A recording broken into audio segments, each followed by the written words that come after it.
आप लोगों को बताया गया था कि सीता मैया का हरण, गिद्ध मरण, ये सब आज दिखाया जाएगा।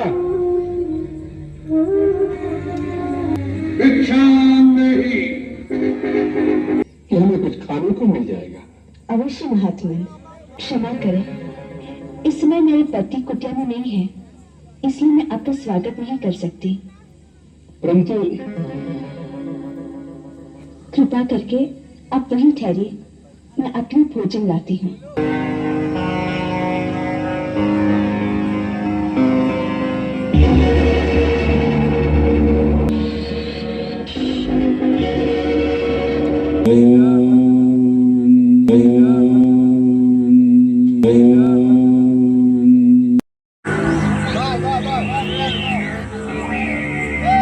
क्या देवी? कृपया आप ही को यहाँ आना होगा। अब तो हमने आसन जमा लिया है, यात्रा से थके हुए हैं, बार बार उठा नहीं जाता। जो कुछ देना है यही ले आओ। भगवान, मैं इस सीमा से बाहर नहीं आ सकती, आप ही को कष्ट करना होगा। देवी, तुमको यारी करने नहीं लगती। द्वार पर आया हुआ अतिथि भगवान का रूप होता है और तुम हमारा तिरस्कार कर रही हो। नहीं अतिथि देवता, मेरे वहां न आने का कारण आपका तिरस्कार करना नहीं, वास्तव में मेरे देवर मेरी सुरक्षा के लिए एक सीमा की रेखा खींच गए हैं और अपनी शपथ देकर कह गए हैं मर्यादा की सीमा को त्याग कर बाहर नहीं जाना, इसलिए मैं बाहर नहीं आ सकती। कृपा करके अपनी बात का बुरा न माने। बहुत हो चुका, तुम बार बार हमारा तिरस्कार कर रही हो। पहले हमें कुटिया के अंदर आने से रोक दिया और अब दूर से खाना दे रही हो, जैसे हम कोई पशु पक्षी हो। ऐसा व्यवहार नीच जाति के लोगों से किया जाता है। कोई संत महात्मा द्वार पर आ जाए तो बड़े आदर से स्वयं उसके पास जाकर उसके चरण छूकर भिक्षा दी जाती है। ठीक है, हम तुम्हारे द्वार से भूखे ही चले जाएंगे, लेकिन इस अपमान के बदले हम तुम्हें श्राप देंगे। नहीं मुनिराज, मुझ पर दया कीजिए, मुझे अपनी पुत्री के समान समझकर मेरी समस्या और विवशता को समझने की चेष्टा कीजिए। हम सब समझते हैं, सब कुछ जानते हैं, हम त्रिकालदर्शी हैं। मूर्ख स्त्री, हम सब देख रहे हैं। तुम्हारा पति इस समय एक स्वर्ण मृग का शिकार करने वन में भागा भागा फिर रहा है। वह स्वर्ण मृग अपने सिंह से तुम्हारे पति को एक बार आहत कर चुका है, फिर भी तुम्हारा पति उसके पीछे भाग रहा है।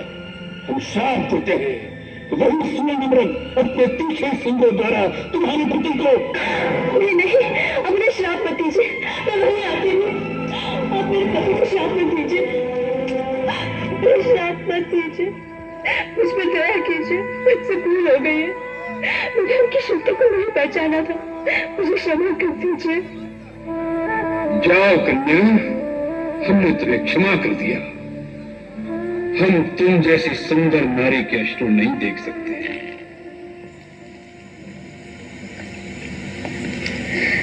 मैं मिथिला नरेश महाराज जनक की पुत्री हूँ। मिथिला की राजकुमारी, और इस अवस्था में ये कैसा दुर्दैव है। जिस कांचन काया को देख देवता भी लालायित हो जाए, उसे तुम इस घास फूस की कुटिया में नष्ट कर रही हो। और ऐसे नारी रत्न को तो किसी त्रिलोकी के राजा की पत्नी होना चाहिए था। मेरे लिए तो मेरे पति ही त्रिलोकी के राजा है, उनसे बढ़कर और कोई हो सकता है क्या? अवश्य हो सकता है। हम तुम्हें बताते हैं, तुम्हारा दास, वही लंकेश्वर रन।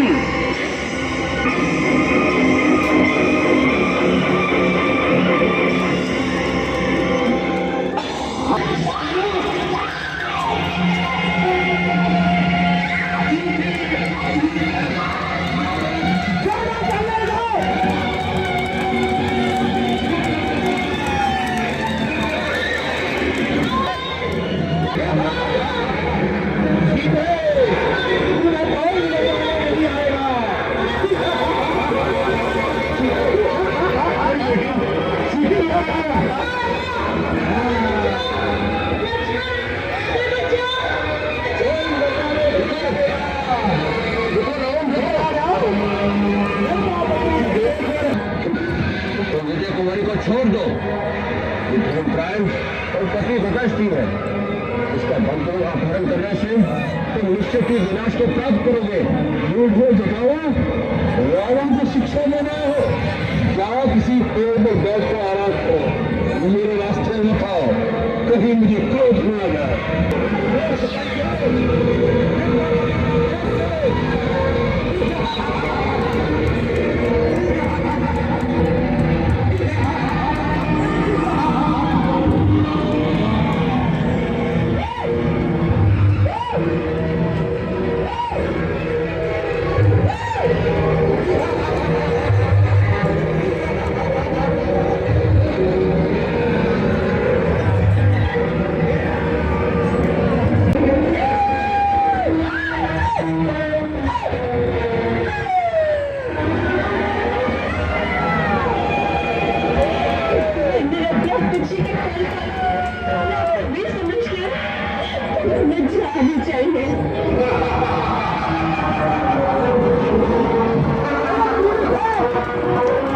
अब हमारा सीन खत्म हुआ। अब हम चल रहे हैं अपना जो वक्त है इसको उतारने और हमारा बाकी यहाँ पर हमारा प्रोग्राम खत्म। अब मिलते हैं किसी और ब्लॉग में। अभी इसलिए